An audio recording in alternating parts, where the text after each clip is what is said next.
We're going to chat now about ChatGPT. Use some common sense when you're playing around with AI. Jeff Dornick. All right, so Jeff, are you CEO there? Yeah, I'm CEO of Pickaxe, which is a tech company and a social media platform. All right, so a lot of people use, I use ChatGPT for stuff at work. Okay, I create a little graphic or a picture or something I'm going to use for an ad campaign or something that helps give me ideas, things like that. That's harmless. That's not a big deal. But some people are messing around with this like it's their boyfriend or girlfriend. Right. Yeah, and both, I think, ChatGPT as well as some of the other, AI companies, one of the things that they're doing is they're building, like, you can have like a friend or a therapist, or that you can get legal advice with a chatbot. And the problem that we're facing with all of this is number one, human beings are basically disconnecting from other human beings and turning to artificial intelligence for that connection. But then the other problem, okay, so then you're giving this chatbot or this AI your personal information because you are opening yourself up to them, sharing information, wanting advice. Well, where is that information going? Who gets that data? Well, guess what? They're storing it. They're saving it. And as Sam Altman, who is the CEO of OpenAI, has said, is that this becomes a problem because if they have that data, and then let's say a court subpoenas, they can provide that information over to them. There is no attorney-client privilege. There is no privacy when it comes to asking, medical advice or psychological advice or anything along those lines. So it's definitely a concern that I think a lot of people have not actually considered when it comes to using AI for these purposes. So why do you think people are using AI for these purposes? I mean, are we just a chaotic nation of lonely people, or what's going on? Are we just afraid to talk to people and we're more comfortable with AI? There's a lot of different factors. I think one major factor that is really contributing to it is ease and availability. So, especially there's a certain segment of the population that they are more introverted and they don't like to get out as much, and so that I get those kinds of people will be attracted to having a digital friend, let's say that's AI, and they make them very lifelike in their communication style and all that, which again is very concerning. The other component, especially when you're dealing with things like medical things, or you want a counselor, or you want to ask legal advice, or ask a doctor. A lot of times it can be very expensive to go see a psychologist or hire an attorney for advice. Or a lot of this. So then a lot of people are turning to these chatbots that are trained in the law or in medicine or things like that to say, hey, here's my symptoms. I'm feeling this. What's going on? And then ChatGPT can then turn around and say, oh yeah, well here's one of 3 different possible diagnoses. What can you provide any other information? And there is an ease of feeling like, okay, I don't have to make an appointment to go see my doctor. I can just go to ChatGPT, type in my symptoms, and I can get an immediate response. So there's kind of that instant gratification as well, which again is another contributing factor. Why do people have so much comfort with this, though? Because for me, them gathering my information, when we do the little surveys to try to win money and stuff, the minute I say I'm in the media, everybody kicks me out. But they do ask for little tidbits of information about you, and then your phone starts to ring immediately. And if that's not a lesson of don't give too much information, I don't know what is. But to spill your guts to AI, do people not understand that can be used against them? I mean, are we that obtuse in this country? Well, I don't necessarily know if it's that obtuse as much as it is we've become conditioned, because you have all these different social media platforms that popped up and these tech companies that popped up, and they were all free, right? And so, but nothing's actually free. There has to be some way that they generate revenue, some way that they can do things. And obviously that was with advertising. And so they would collect your data in order to target advertising. And so I think for a lot of us, we've become conditioned that, we don't want to pay for something when we can get it for free. And, in their mind, it's like, okay, well, I'm giving you my data, which doesn't cost me any money. And then I can have this free service, which is pretty cool kind of a thing.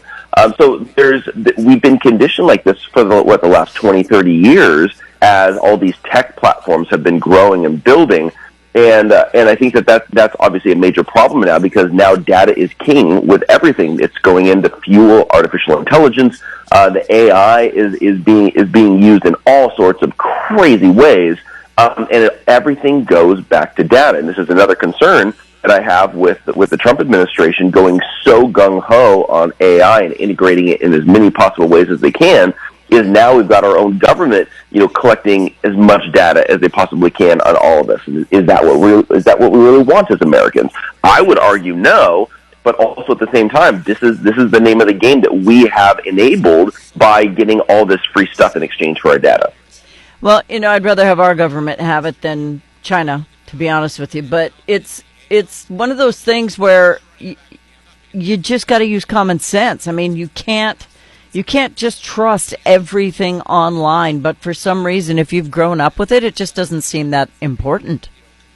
That's very true, and luckily for me, it's like I grew up in the very early phases where of technology, to where I remember what it was like before you had a smartphone or anything like that. When I was a kid, you'd pop in the floppy disk of Oregon Trail to play Oregon Trail on your 2D computer and all that. But what's interesting now is that I think we have to be very concerned about anybody, including our own government, including China, including corporations that have the kind of power that they have with data. And I think a perfect example of some of the concerns with artificial intelligence and what it can do with that data.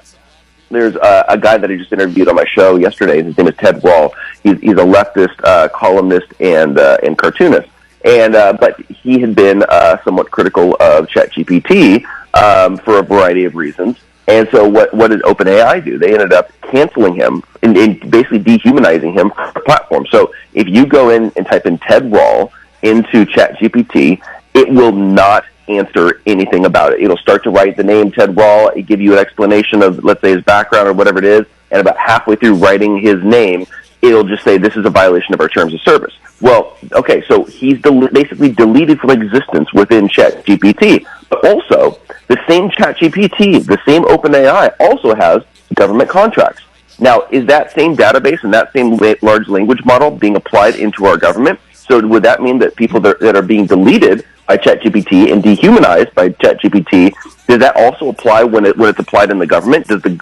When it's seeing that service within our own government, would those same problems exist? That's definitely a concern when you see the kind of power that can be had if they delete you from existence, and everybody's using this in order to do research and search and look for jobs and all that kind of stuff. Now all of a sudden, guess what? Now you are getting pushed off on the back end to where you aren't even in existence with this technology, and that's a major concern when we're talking about our constitutional rights, especially within the government, and that sort of thing as well.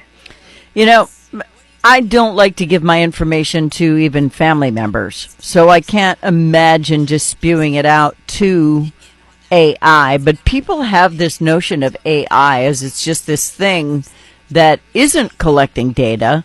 It's just it's a gimme box for information, kind of like an Alexa.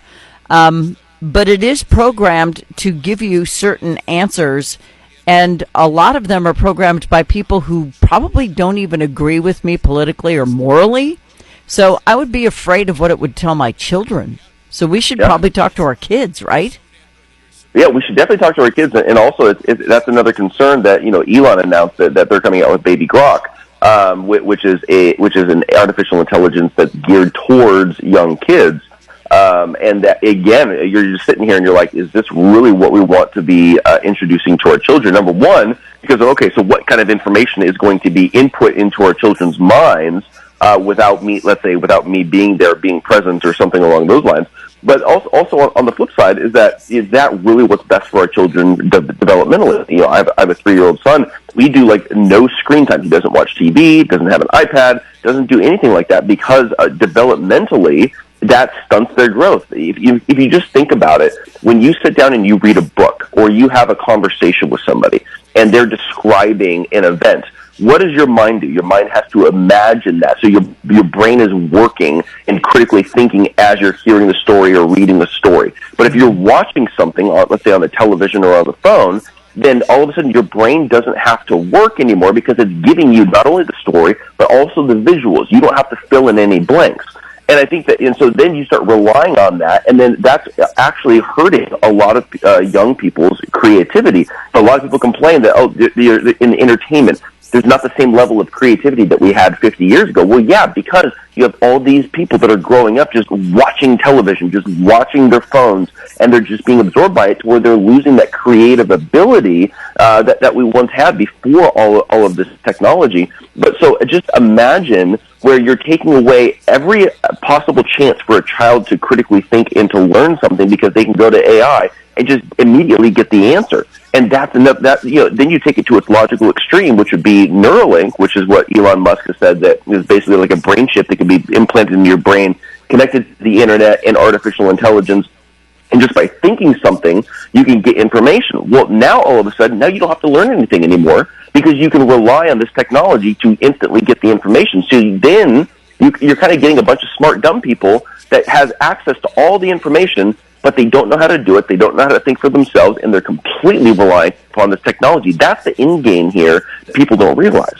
And those things freak me out because that information is going to get old. So am I going to get zapped and rebooted so that my brain can rethink different things? I mean, all that stuff, we're just playing God, and shame on Elon for that. I mean, it's a step too far for me.